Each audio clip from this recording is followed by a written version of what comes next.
Ito ang Honda Beat 110 Playful Variant Red Color. Silipin natin ngayong araw. Tara!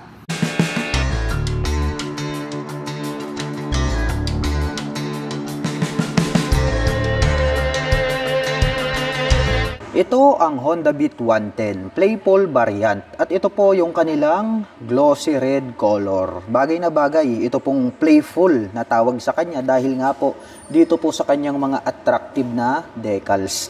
At napansin ko lang ito po palang playful variant, itong kanyang cast wheel is black color. Unlike po doon sa kanilang premium variant na naka gold color yung kanyang cast wheel. Unahin po natin ito pong kanyang headlight. Dito po sa bandang ibaba, nahahati po yan sa tatlo at nandirito po yung kanyang high beam, low beam. Naka-curve po ito pong kanyang headlight assembly. At dito naman po sa bandang itaas, matulis yung pagkaka-finish. At kitang-kita natin dito yung kanilang mga turn signals na bulb type. More visible naman yan kapag kayo po ay liliko sa kanan at kaliwa. At naka-V-shape design dito na matte black at nagkaroon ng butas rito na parang arrow, and then pwede po ritong pumasok ang hangin at maglaro. May nakalagay naman po rito na Beat na decal in black color. At ito naman pong kanyang handlebar cover, matulis din po siya, combination to ng red at saka glossy black. Ito po yung kanyang little visor. At may nakalagay naman po rito na Honda decal na white color. Mapunta naman po tayo rito po sa kanyang front suspension, black color po ito. At napansin ko lang, red color po pala ito pong kanyang body cover. Pero ito pong kanyang front fender is glossy black. So, ang ganda rin po pala ng kanyang color combination. Gumagamit po ito ng single rotor disc brake with single pot caliper na black color. Nissin naman po yung tatak niyan. At ito pong kanyang cast wheel na Y design is black color po siya. At ang kanya naman pong gulong rito sa harapan ay mayroong pong sukat na 80 by 90-14. At ang brand name po nito is MVP Star. Naka-tubeless na po ito at yan po ay Japan technology. Kaya matibay din po ito pong kanyang stock tires. Ito naman pong kanyang side profile, matutulis din po yung pagkakayari. Makikita natin dito yung kanyang attractive na mga decals. May nakalagay rito na Honda in white color and then Beat. Combination ng black, gray, and then white color. Tapos nagkaroon ng mga square dito na black color. Mapunta naman tayo rito sa bandang itaas. Silipin naman natin itong kanyang meter panel display. Combination po pala ito ng analog at saka digital.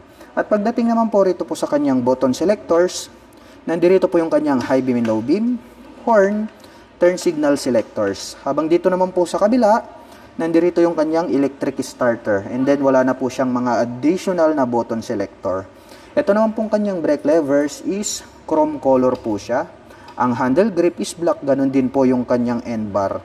At ito naman pong kanyang stock na side mirror, dahon type, and then nagkaroon pala ng touch ng carbon dito sa bandang ibaba.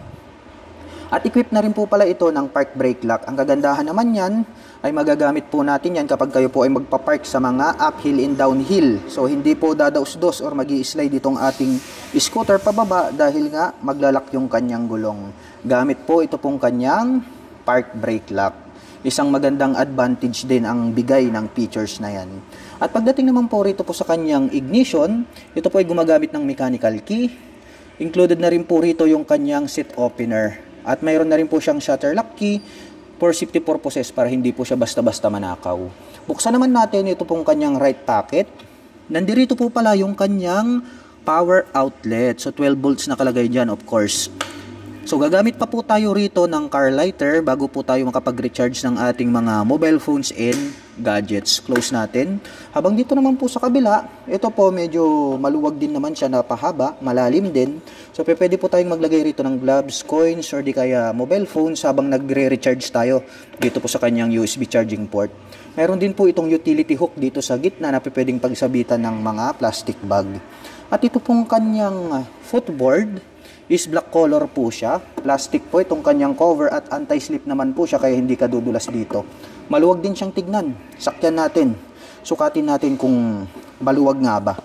Napakaluwag pala itong kanyang footboard At kung meron naman tayong mga existing baggage na hindi naman po kasya dito po sa ating underseat compartment, ay pwede po natin ilagay rito sa gitna. Which is optional lang naman yan kapag wala talaga tayong choice. At masasabi ko lang, very spacious talaga ito pong kanyang footboard. At ito pong kanyang upuan Black color naman po, ito pong kanyang seat cover. Pahaba po siya na manipis, makapal dito sa bandang harapan. Yung pagkakatahi, matibay din.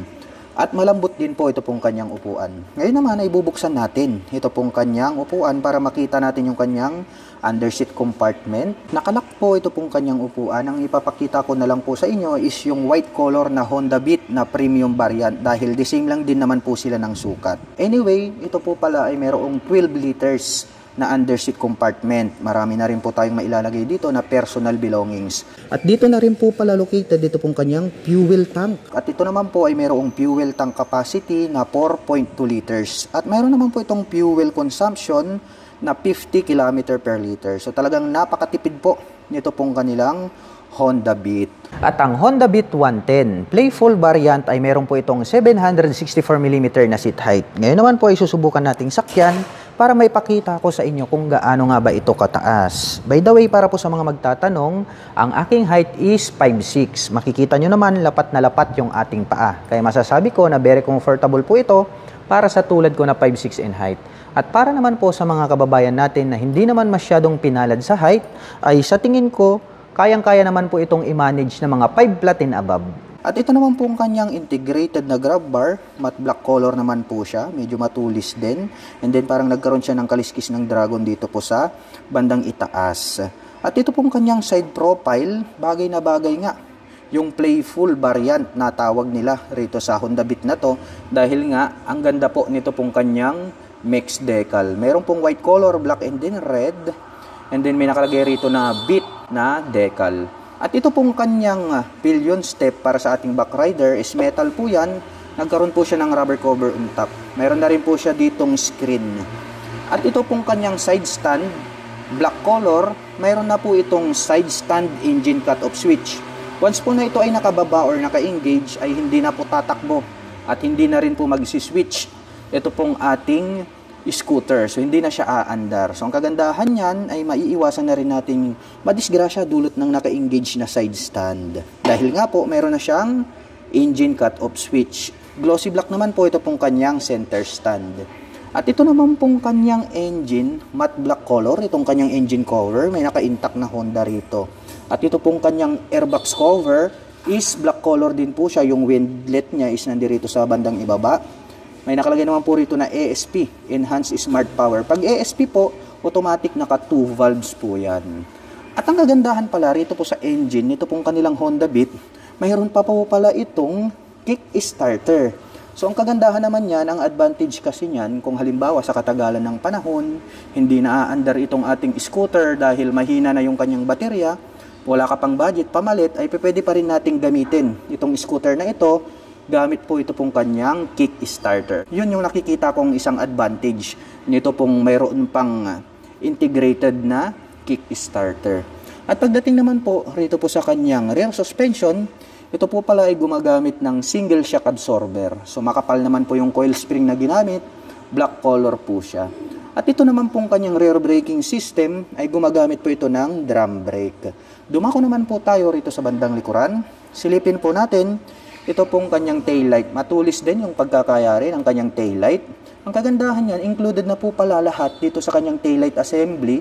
Ito pong kanyang mga turn signals. Yung kanyang brake light ay nandirito po siya sa bandang gitna. Red color yan. At bulb type naman po ito pong kanyang mga turn signals. May nakalagay naman po rito na Honda decal na white color. At ito pong nakapop up na to, pag ating sinilip, mayroon po yung plate light. May added light reflector dito sa gitna. At ito pong kanyang rear fender, ang kanyang nagsisilbing plate holder. At ang sukat po pala nito pong kanyang gulong rito sa bandang likuran ay mayroon pong sukat na 90x90-14. At ito po ay naka-tubeless na po ito. At ito pong kanyang stock pipe, ito pong kanyang head protection guard, nagkaroon ng carbon finish. At mayroon naman po itong single exhaust. At ito pong kanyang cooling system ay gumagamit po pala ito ng air-cooled. Kaya makikita natin dito itong kanyang pan cover. At pag-usapan naman po natin ang kanyang engine specifications. Ang Honda Beat ay meron po itong 110 cubic centimeter engine displacement. Naka single cylinder, single overhead cam, 4-stroke with 2 valve. At nakakapag-provide naman po ito ng maximum power na 6.63 kW at 7,500 RPM. habang nakakapagbigay naman po ito ng maximum torque na 9.3 Nm at 6,000 RPM. At ang presyo po ng Honda Beat 110 Playful variant ay nagkakahalaga po ito ng 71,900 pesos. At kung balak mo naman pong kumuha ng hulugan ay kailangan mo lang pong mag-down payment ng 4,800 pesos. At para naman po sa mga nakapanood ng video na ito at interesado pong maglabas ng Honda Beat 110 Playful variant ay maaari nyo po silang puntahan at bisitahin. Dito lamang po yan sa Honda Wing Shop, San Fabian, Pangasinan Branch.